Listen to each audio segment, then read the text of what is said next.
All right, welcome everybody to the Global PhysEd Boxcast. My name is Jorge Rodriguez. I'm here in Saudi Arabia, and I'm really excited for tonight's interview, where we have Frank Forencich, the author of Exuberant Animals, an amazing book that I picked up probably about a year ago, and it has really opened my mind to all the different possibilities involving movement and what we can do in physical education class. So Frank, thank you so much for joining us on the show. Could you tell us a little bit about yourself? Well, I'm delighted to be here, and it's been kind of a long journey for me. I first got involved in the physical arts. I was actually a pretty sick little kid and had a lot of allergies and that kind of problem, and I got involved in swimming, and that totally changed my life. And I became an exercise evangelist after that, and I got involved in martial arts and rock climbing, and I had a whole career in the movement arts. So it's really exciting for me to be able to share what I learned along the way. Mm-hmm. And the biggest thing was studying human biology at Stanford and having some of my professors tell me that if you really want to understand the human body, you really need to go to Africa and look at human evolution from that point of view. And so that's what I did. I went to Africa in the year 2000. And ever since then, I've been piecing together this big picture view of the body and the implications for how we ought to train it. And then I wrote a couple of books, and I wrote Exuberant Animal, and the latest one is called New Old Way.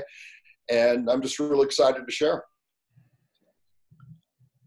All right, so this particular podcast is going to be a little bit different. Frank is going to kind of go over a presentation. So for anybody who's listening on the audio podcast, I'll put a link to the YouTube video so everybody can see your presentation as well.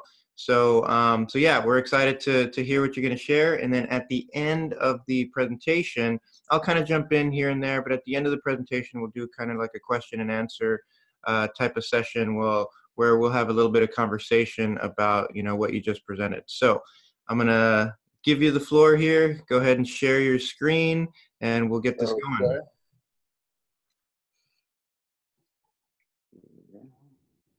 Share. Play. Okay, how does that look? Looks great. Okay, so here I am with the Bushmen in South Africa, actually in Botswana, the Bushmen of the Kalahari, sometimes known as the Juwasi Bushmen. And this is where I really got to get my imagination engaged on what it would have been like to live during that time and some of the physical challenges that we would have faced in that kind of setting. So this is kind of where it all began for me. But to back up a little bit, I usually begin these presentations talking about the state of the animal, or what I sometimes call the primate's predicament. And a lot of this will be familiar to you. What's happened is that we've gone from these really strong, robust, hunter-gatherer athletic bodies to this other sort of body. And that's happened in the blink of an eye in evolutionary terms. It's happened almost overnight. A lot of people pin the blame on agriculture, and they say, well, things really shifted 10,000 years ago when we started being sedentary and planting plants in the ground. But really, even through the age of agriculture, people were still pretty active. People were outdoors. People were moving their bodies. And it was only in the last couple of 100 years where we've really seen the big changes. And now we've got, as you know, these lifestyle diseases and these complications that go with them. This chair, by the way, is a real chair that you can buy online, and this tells you about the state of the body now. And what the World Health Organization calls the non-communicable diseases, the leading cause of mortality in the world. These things kill 40 million people per year. And what's interesting to me is that they call them non-communicable diseases, but they really are kind of communicable in their own way. And that's a conversation we could have. It's really quite interesting how these things spread through our society. They spread through culture because culture is contagious. So all of this gets down to what people are calling mismatch. Other people call it the evolutionary discordance hypothesis. And the idea is that our bodies came from this lush, outdoor, natural environment that you see here on the left side. That's Central Africa. That's where our bodies came from. And now we're being forced to live in this completely different world, this alien environment. And that disconnect is what's causing us so much grief, so much trouble with these lifestyle diseases. This is a group of the Hadza Bushmen that I went out with in Tanzania. I shot the picture of them on a hunt, and then I photoshopped it out to put them in downtown Seattle. And the idea here is that this is our predicament. Our bodies are ancient. Our bodies are aboriginal. This is us. We're running this legacy programming that's millions of years old. And every detail of our bodies, every detail of our anatomy, our physiology, our psychology is the way it is because of our history. And so now we're struggling to adapt. And this is one of the greatest problems of our age, and it's not getting the attention that it deserves. Now, a lot of people have heard of this. They've heard about mismatch. They've heard about this evolutionary discordance hypothesis. But the thing we have trouble with is understanding the timescales that are involved.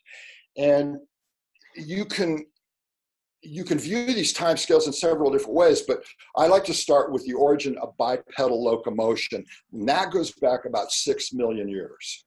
So from 6 million years until the present moment, you're talking about 99.9% of our time on Earth has been in outdoor, wild, natural environments. So that is normal for us. And it's only the last couple hundred years now that is the alien environment, or what is abnormal for human beings.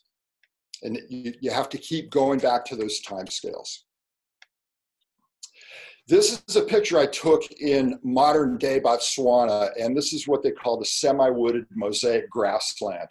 And this is a classic ancestral environment. And we could spend a whole college course just on this one picture alone, because this is where we evolved. This is the kind of environment that we're well suited to. We're here today because we're pretty good at surviving and reproducing in this kind of environment.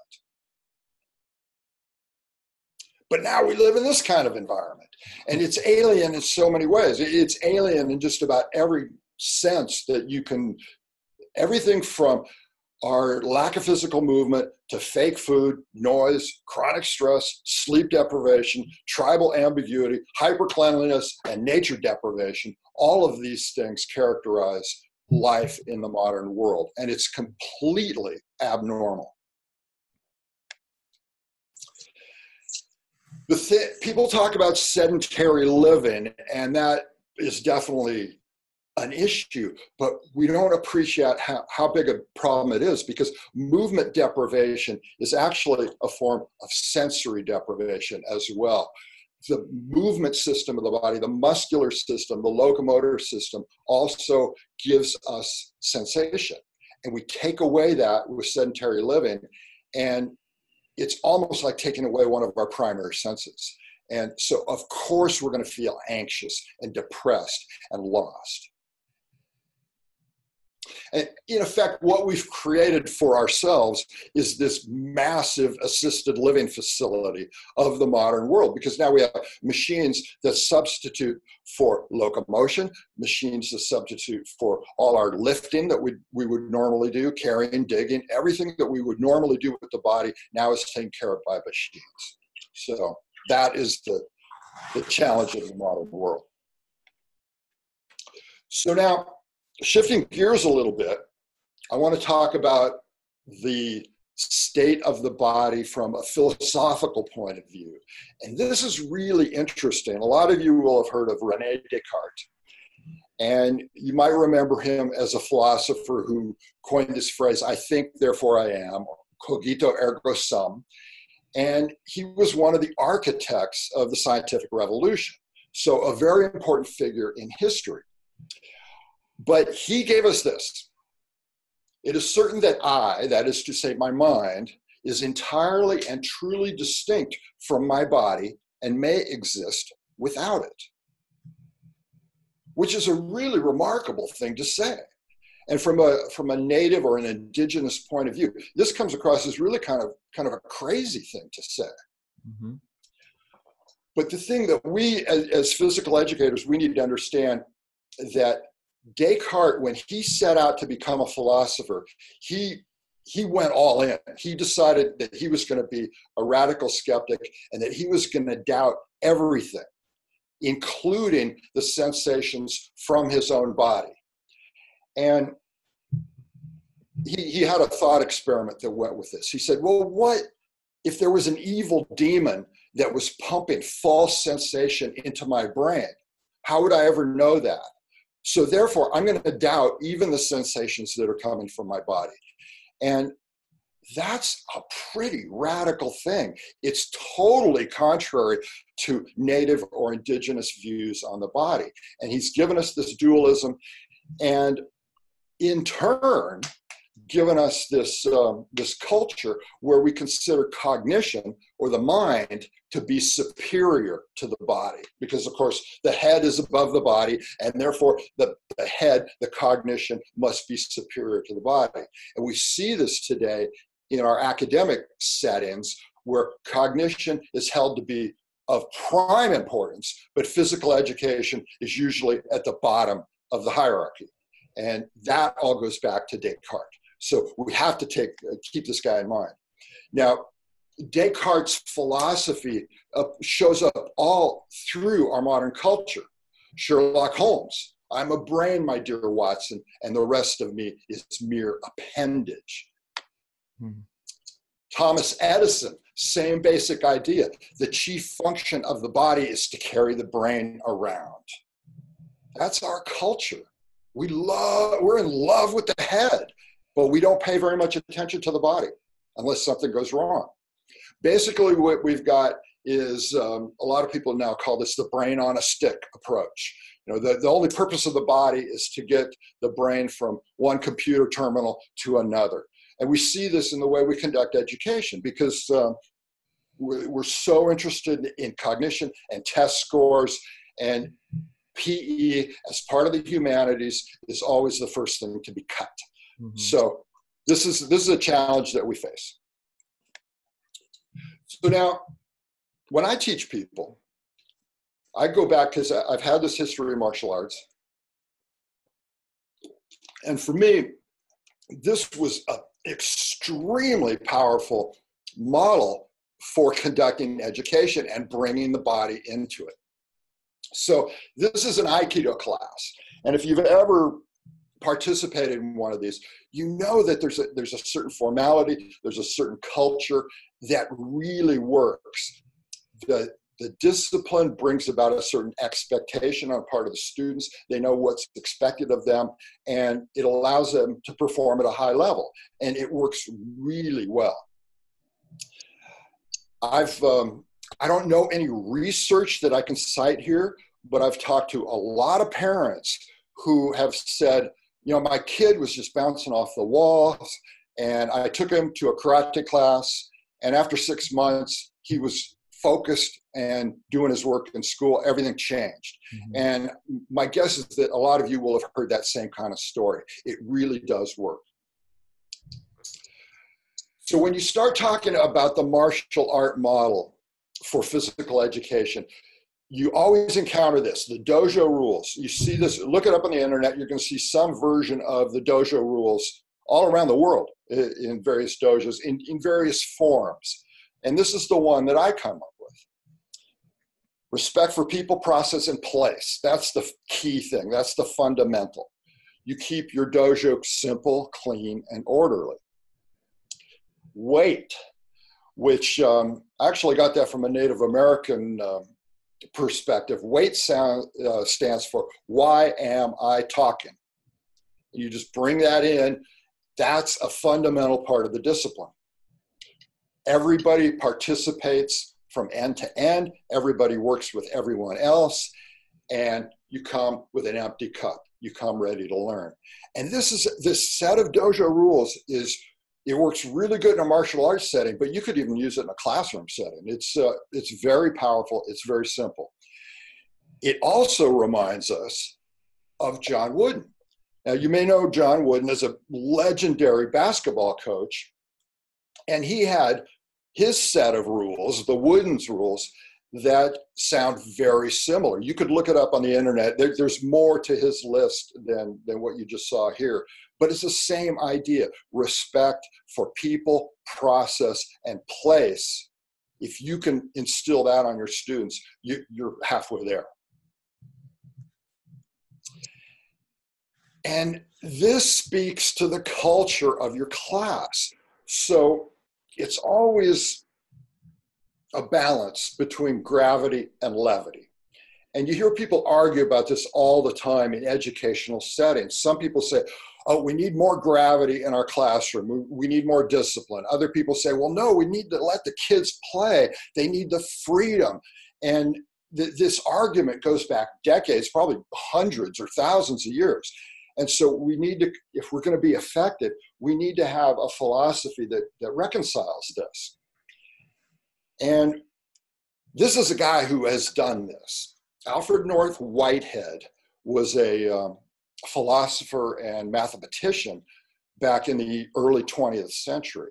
And this book here, The Aims of Education, was extremely powerful for me. When I first read this, all the lights were going off, because this guy encountered that duality, that polarity between freedom and discipline.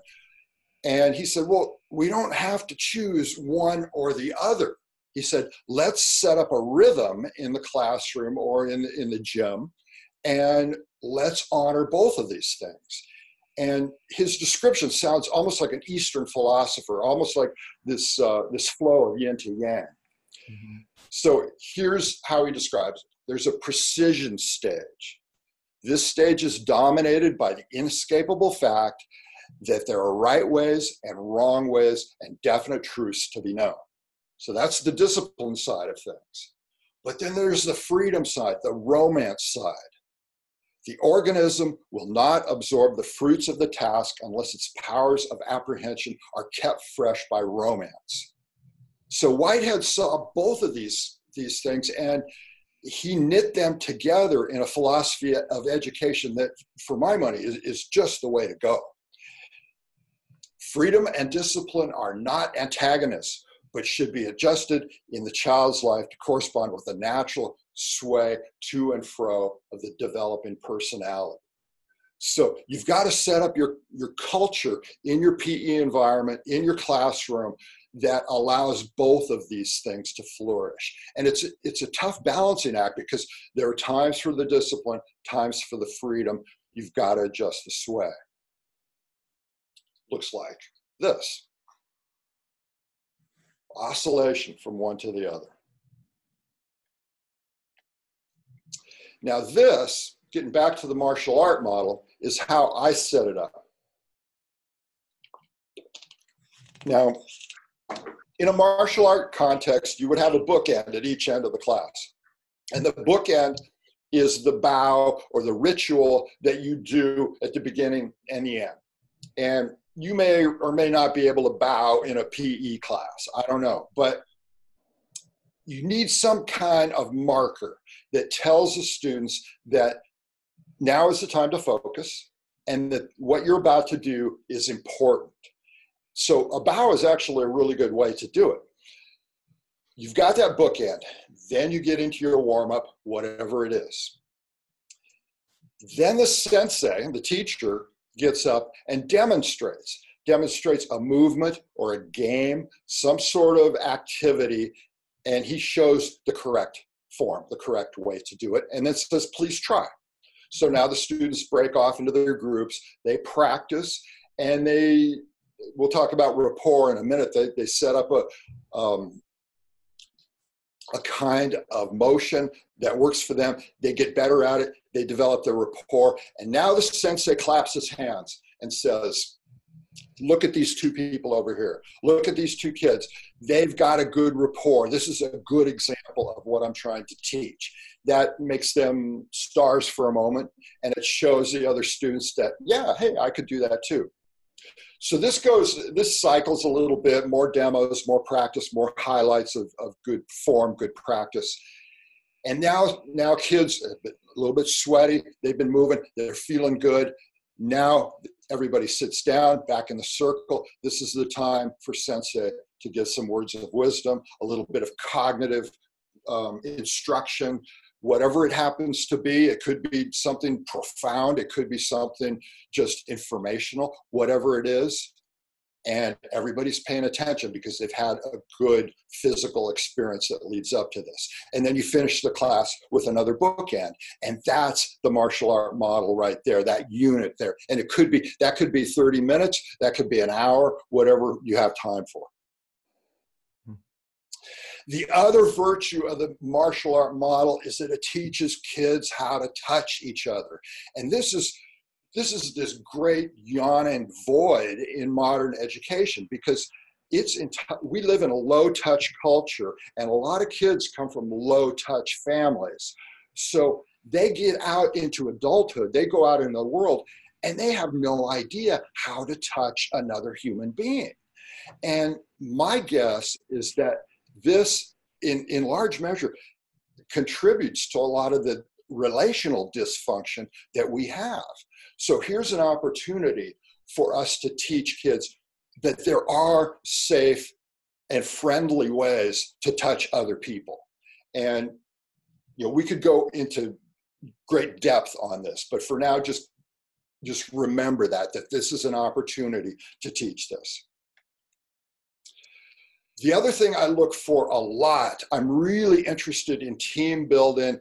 I feel like we do enough competition in the world as it is that I'd rather put my emphasis on cooperative games, on non-zero-sum relationships, building up rapport with people. I think that is so much what we need in the world right now. And this has actually been explored in these two disciplines here, social neuroscience and interpersonal neurobiology. And people have actually mapped out what they call the resonance circuit between people and two bodies in relationship to one another. And here's how it works. When you watch another person move their body, you have a set of neurons in your cortex called mirror neurons. And those respond to observed movement in another human body. They fire, and they start to record some of the intentionality of the other person. Mm-hmm. But it doesn't stop there in the cortex. It feeds down into the emotional centers of the brain, and then down from there via the vagus nerve all the way into the gut, which is a whole nother brain, where it's processed into kind of a gut feeling, and then back up the vagus nerve to the prefrontal cortex, where now you can expand your relationship from there with the other person. So this is the resonance circuit. And it's my belief that the resonance circuit is a plastic system. In other words, it can hypertrophy or it can atrophy just like every other system in the body. And the danger we have in modern culture right now is that we're losing contact with this resonance circuit. People who are on their phone all the time or communicating by keyboard, that's a different way to communicate. What we need is to put people back in physical face-to-face experience with one another. And this is something that they can learn in a PE class. This is extremely important. And this is one thing I do with one of my games called Animal Magnetism. And this is a cooperative game where you designate one person as the coach and the other person as the athlete. And the only rule here is to maintain contact. And you can maintain contact at the wrist or the fingers, the elbow, the shoulder, or the hip. And the coach just leads the person around the room or across the field in a set of movements, whatever movements he chooses. And the athlete then just maintains contact. That's all, just maintain contact. And that's why we call it animal magnetism. But it's a way to feel somebody else's movement directly. It's a really fun game, and it's the basis for martial arts, but it's also the basis for developing rapport. Here is another example for building rapport. I have a whole series of these partner resist movements where you basically, it's a cooperative contest. And you select a movement, and one person starts to do that movement, and the partner slows him or her down. And a lot of people find this really strange because we're used to competing so much. But now this is a new kind of relationship. You slow your partner down, but you still allow them to execute the movement smoothly. And you can build strength, you build sensitivity, and it's a whole lot of fun. So this is something we do hours of. This is another example of that partner resist. So imagine you're doing a zigzag course around these pylons with your partner. And here the roles change every time you go around the pylon. So you're moving laterally, hip and shoulder in contact, and your partner is slowing you down, so you're having to work against the resistance. You cross around that pylon, and now your roles change. So now you get used to being in either the athlete or the coach mode. And it's really exciting that way because sometimes you're running the show, the other times you're not. And you have to have this relational flexibility that way. And it's really quite profound. So that's an example, and that's some of the things that I like to do. And what I'm looking for is a PE revolution. From what I've been hearing, a lot of programs sound fragmented. It sounds like a lot of people have very differing opinions on what PE is or what it should be. My belief is that it should be based on human evolution and this encounter that we're having with the modern world right now. And if we can make that into a core big idea that unifies everything that we do. And from there, we can make a case for the body, and we can bring the body back into the academic circle to have its full standing that it deserves. So that's what I'm looking to create. And I would welcome people to join me on that. So that's my presentation. Awesome. There was so much information in there. That was great. Thank you so much. And there were times I wanted to jump in, but you were in such an awesome flow that I was like, I'm just gonna let him go. No worries. That's fun. So there was so much great stuff in there. So let me ask you, let's start with the PE revolution since we ended off there. It seems to me that PE would be a big portion of what would be needed to kind of make that shift, but really it would be multifaceted, right? So what else do you think would be needed to get that evolution and change that mindset, not only in the schools, but in the community as well? Well, I think we need to start forging alliances with other disciplines within the curriculum. And I think we need to go to biology teachers. We need to go to anthropology teachers, if you have one in your school, and start building alliances there, because there's scholarly content that you can bring into your PE program. And now it becomes more robust that way. So it's not just a bunch of movements that you're doing. You've got a grounding in biology, and it connects not with just biology, but with the health sciences as well. So now the PE discipline becomes more robust that way. Right, and then multidisciplinary. So it's not just the PE teacher saying you should do this for health's sake. It's really for overall well-being. Right, and it's got this just solid conceptual ground in this way, because evolution, see, prior to about 1960, we didn't really know that we had a history. mean, Darwin gave us some ideas about that, but it wasn't until Louis Leakey started digging up fossils in Olduvai Gorge in the 1960s that things really started to come to light. And now we know we have this mountain of evidence about human history, and we can really tap into that and say, look, there is a solid base here, and we can use that to explore our movement disciplines through. And it's much more solid that way.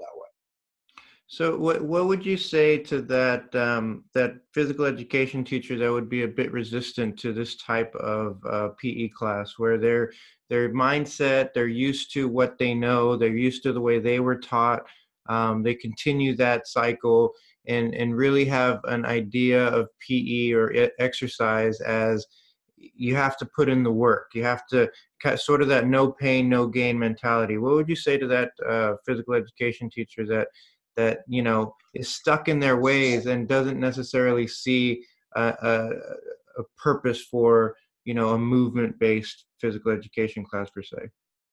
Right. Well, I think you can co-opt some of that, because I think there is a time for really intense effort, and there is a time for striving and sweating and really working hard. And so you can absorb some of that into your system.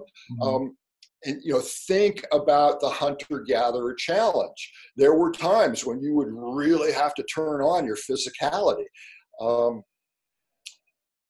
So yeah, you can probably make use of some of that, but it's going to take time. I mean, it'll be a while before the evolutionary model is really absorbed into modern culture. That's going to take time. Yeah. Yeah. And so I know when you were talking, I made some notes here. When you were talking in your presentation, you were talking about your time as a martial artist. So I wanted to ask you a little bit more about that and sort of how you got into martial arts. And then kind of in retrospect, looking back, what did you get out of that experience? Were you one of those fidgety kids that, needed some sort of a discipline that would kind of focus your attention? Absolutely. Yeah, I was not a good student and I needed some center. And I got that in high school as a water polo player. And that was fine. It was a good sport. And the martial arts really turned me on. This was when Bruce Lee was very popular. And I was captivated by that imagery. And I said, I don't know what I'm doing in the world. I don't know how to do life, but I know how I can do this. I can get my black belt. And so it gave me a sense of control and regularity, and the discipline. When your sensei tells you to bow here, stand here, sit here, kick now, punch now, sit down, bow to the mat, and go out, that physical repetition really drives your attention into a stable place. So it's incredibly powerful that way. So obviously, people can find this sort of focus, this sort of, discipline in different ways. How would you suggest somebody who may not be, keen on the martial arts type of discipline, like you said, do this now, do this then, that wouldn't necessarily respond to that? How do you suggest that they find their optimal way of finding that flow state, so to speak? Right. Well, it's good to have a diversity of sports that people can choose from. But in a PE environment, I think you can do so much with the medicine ball. There are so many games. And the medicine ball is kind of, in the martial art world, you would say it's kind of live blade, because there's a little bit of danger to it. You want to do it right. So you can ramp up the intensity with med ball exercises and games to bring it almost up to a martial art level. And that has a real focusing power to it. When somebody's throwing a medicine ball at you, that's the time to focus. So you can do a lot with that. Yeah. So I also wanted to kind of unpack a little bit those dojo rules that you talked about, and kind of give me your idea of what that would look like in a physical education classroom.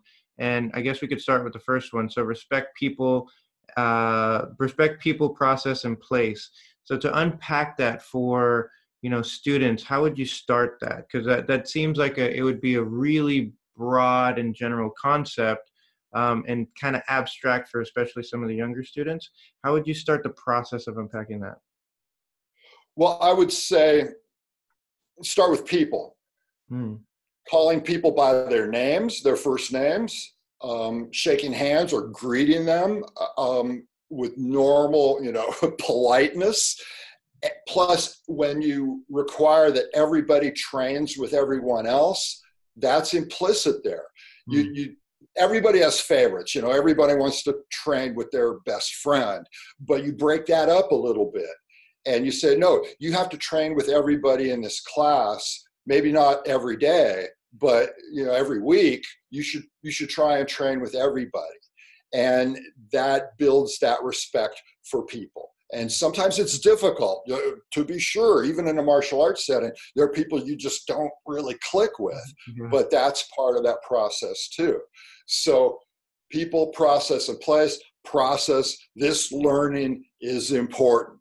And keep your eye on that. The PE teacher is doing some really important work, and require that the students pay attention to that. And then place, in a dojo environment, it means sweeping the mat before and after class. You wouldn't necessarily do that in a gymnasium, but you would clean up the towels or the hula hoops or whatever you've got. So that respect part, you could build that in as well. Yeah, and I think the process, like you said, I think the teacher also has to incorporate that into the lesson and let the kids know why what they're learning is relevant to their learning. Yeah, and yeah, I can't say this enough. What PE teachers are doing in the world right now is some of the most important work on the planet. Right. I really believe that. I mean, we are in danger of losing our physicality, and that's why what we're doing is pivotal. And that value statement, that needs to be imparted to the kids. And I know it's hard, because if you're seeing 80 kids a day or 120 kids, whatever it is, it's really hard to keep that energy up. But just know that I believe that we're doing really important work. Yeah, and again, kind of going back to that, it's important for the teacher to realize what they're doing is important, because I think that's sometimes lost as well in that shuffle. Like you said, you have 100 kids and you're thinking about how am I going to get all these kids moving and enjoying what they're doing, and you lose sight of that main purpose that you had going into teaching or going into physical education. And that, I think, has to be that driving purpose that you have to communicate not only to all the stakeholders but to yourself. Right. And it's easy to lose that, because the thing that's really sexy right now are the STEM disciplines, right? Science, technology, engineering, and math. That gets the highlight, and PE is the first thing to be cut, and it's easy to become disillusioned. But just remember how important it is. Yeah, for sure. All right, so let's go to the next one. Simple, clean, and orderly. I like that because I've done jiu-jitsu for a while. And yeah, when you think about the dojo, you think about, there might be one picture up of the lineage of the sensei or something like that, Right. the professor, but everything else is just clean. It's Yeah. there's really no clutter. It's simple, it's clean, it's orderly. So how do you think we could translate that into the PE setting? Because I know I've seen gyms that just have stuff everywhere, and some of it is great stuff because it's student created, and so you want to kind of honor that as well. But how do you think that would translate to the PE gym? Well, over the years, I played with a lot of different toys and a lot of different exercise machines and the whole thing. But I take kind of a minimalist philosophy now. I've got it down just to medicine balls and straps and hula hoops. Yeah. And with those three things, you could do a ton.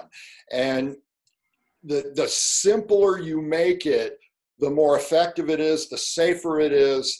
And I think you can end up being more creative ultimately. I think the more toys you have, it becomes a distraction after a while. So I would encourage for PE teachers who haven't trained in a martial art dojo, go and do a few months in a dojo and see how that rolls and see how it feels, because you go into a nice clean dojo and your mind goes to rest. There's just not the level of distraction, and you can focus really intently on your movement. So yeah. Do you think some of those, because I know for me, in my in my experience, when I pull out the new equipment or when I pull out the new fun toy that looks really cool, the kids get really excited, and it's definitely a novel experience. But do you think that kind of takes away from what should be the focus and sort of enjoying the activity for the sake of the activity rather than playing with these new toys? Right, yeah, because the new toys, they're fun for a short period of time. Yeah. And just like all exercise toys, they wind up at the garage sale. Mm-hmm. And simpler is always better. I mean, the martial arts have gotten by with almost no toys or tools for 1,000 years. Yeah, and it's the movements that are important. Yeah. And even a PE teacher should be able to teach solid classes with no toys whatsoever. I mean, just starting with locomotion, all the variations on locomotion, the hopping, the skipping, the jumping, the squatting, the reaching, the carrying, all those things. And with other human bodies, there's so much you can do. And I would challenge you to try that. Do that as a thought experiment. If I had a bunch of kids and no toys, what could I do? Right. Yeah. And it kind of reminds me of my previous school. I was outside in Houston, Texas for most of the time. So, it was hot. I'd had to bring everything in and out every time I went out for a PE class because, kids had recess out there. And if I left the equipment out, it would just be everywhere. And so I had to figure out how I could do it with minimal amount of equipment. And you're right. It kind of makes you be more creative because you're because you're limited in the resources that you have. Yep. So let's go to the next one. So weight. Why am I talking? Yes, that's a little bit out of context there because it comes from an indigenous hunter-gatherer setting. And the idea is that if you take a young person out hunting, mm-hmm. that they have to be able to control their verbal output, right? I mean, you're not going to take a kid hunting who cannot stop talking. Right. And that's simply that life. So this goes back to our hunter-gatherer origins, and it's good training. That's fundamental willpower training, and it goes a long way in that setting. And it's a great for the PE setting as well, because you're demonstrating movements and you're doing things, throwing a medicine ball around or whatever it is. Some of that stuff is dangerous. You need people to be paying attention. The other thing I use a lot is a cowbell. So I've got one of these units. It's really loud. And what happens is I'll demonstrate a game, get the kids going, and they're just laughing their heads off and throwing the ball and moving around. Everything's going great. And I let that run for 3, 4, 5 minutes, whatever it is. And then I ring the cowbell and I make it really clear up front. I say, when you hear the cowbell, that means stop talking. And you're hard ass on that. You make sure that they do that. And if they violate that, you have to call them out on it. And that discipline now it's really powerful.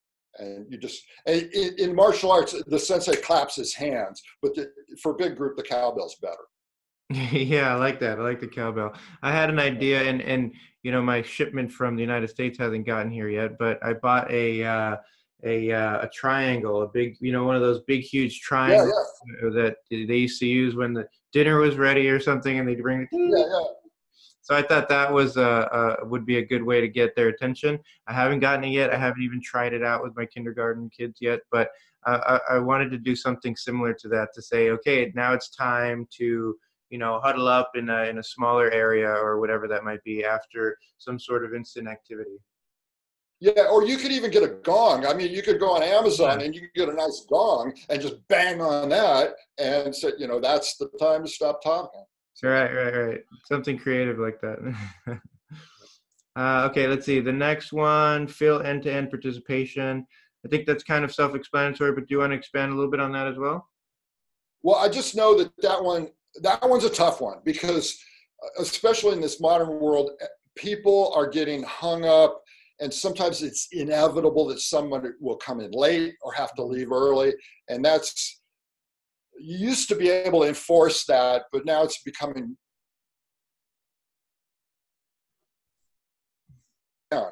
So you have to do what you can.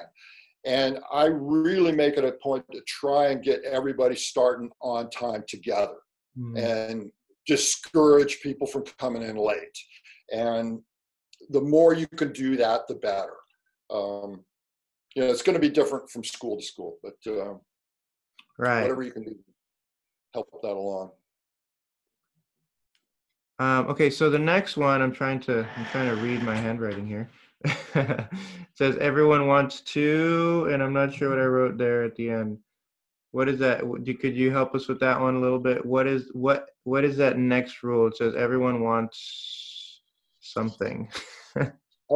Everybody trains with everybody else, I believe. Yeah, I think, I may have gotten that one wrong there when I was trying to jot down some notes.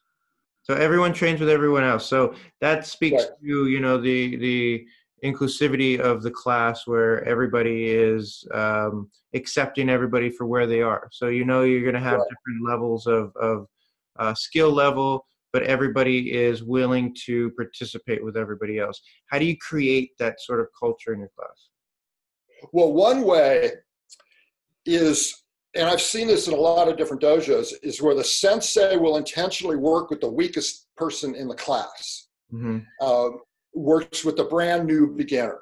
And that, I think, is pretty powerful, because the sensei's attention that's kind of illuminating, and it's a little bit of a star moment. So you put your attention on the weakest person in the class, and then you encourage that shuffle.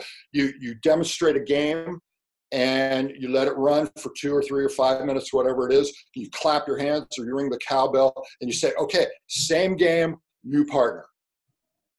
And the beauty of these games is that having a new partner challenges you in a new way. It becomes almost like a different game now, because the person's bigger or smaller or stronger, whatever. So, clap your hands and say, new partner. Right. Nice.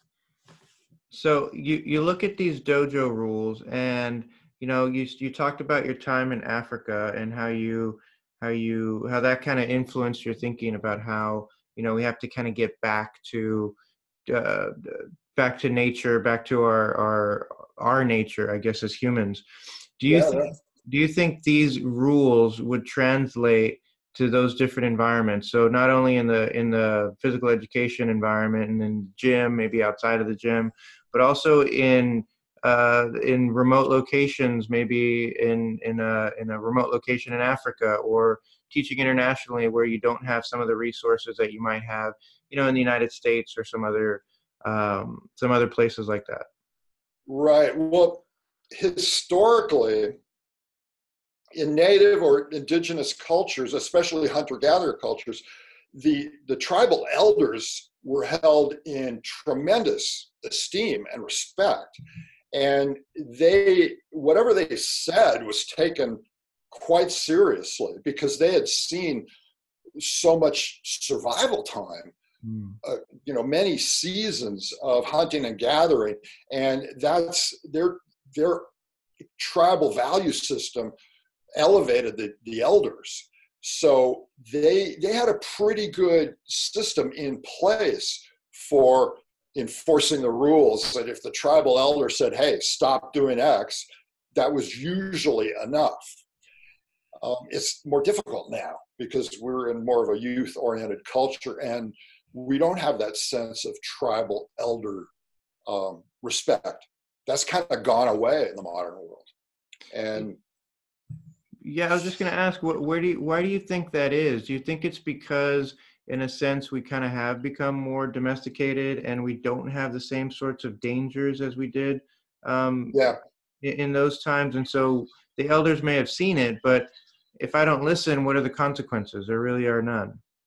right. Yeah, life was much simpler then, and life didn't change very much then either. So, you could go many generations of hunting and gathering, and life would be the same for, Mhm. thousands of years.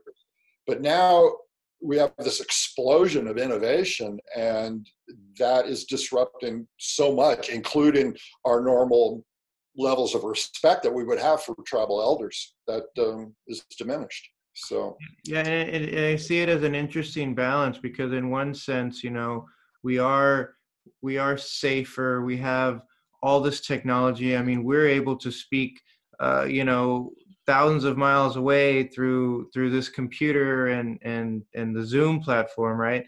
But then at the same time, so we've taken all these sorts of shortcuts, but then at the same right. time, through those shortcuts, we've lost a lot along the way as well. So it's interesting to me, like, how do we balance those things out?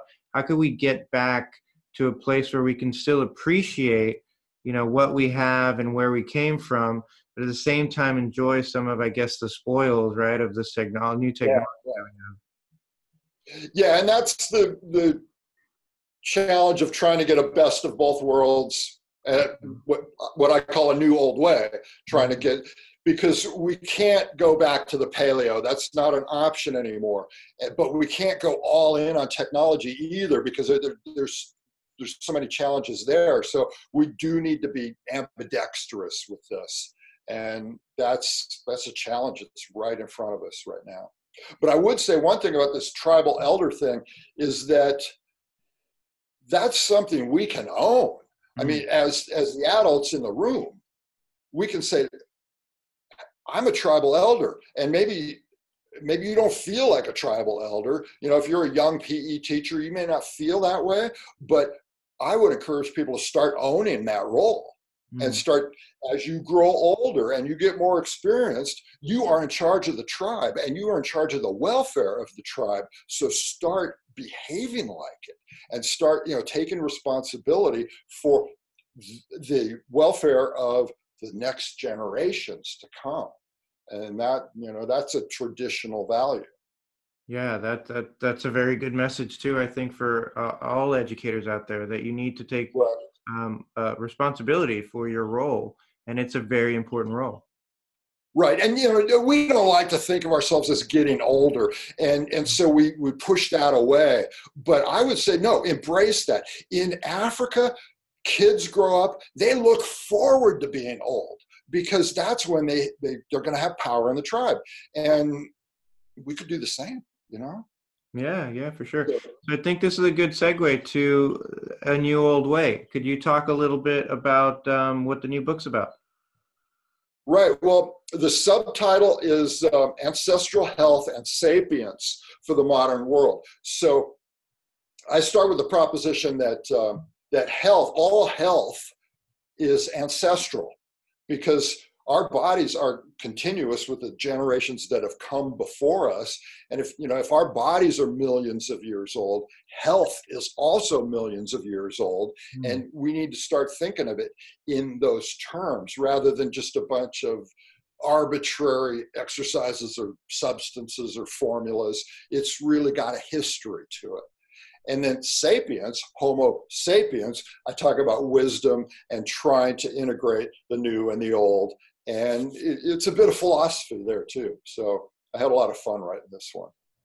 Awesome. So we'll definitely put links to the new book and Exuberant Animals as well in the show notes. So make sure you check out the show notes if you're listening to this on the audio podcast, and we'll put links to the video as well. So I want to say thank you for coming on the show. It was amazing conversation. Thank you so much. Full of great information. So I can't wait to get this out to all the PE teachers out there. And I want to leave you with the last word. So if somebody wanted to contact you, had some questions, if they wanted to continue the conversation, how could they reach you? And then if you have a last message for our audience, please feel free to leave that as well. Right. Well, you could go to the Exuberant Animal website or the new website, which is newoldtheway.earth. And you could get me either way there.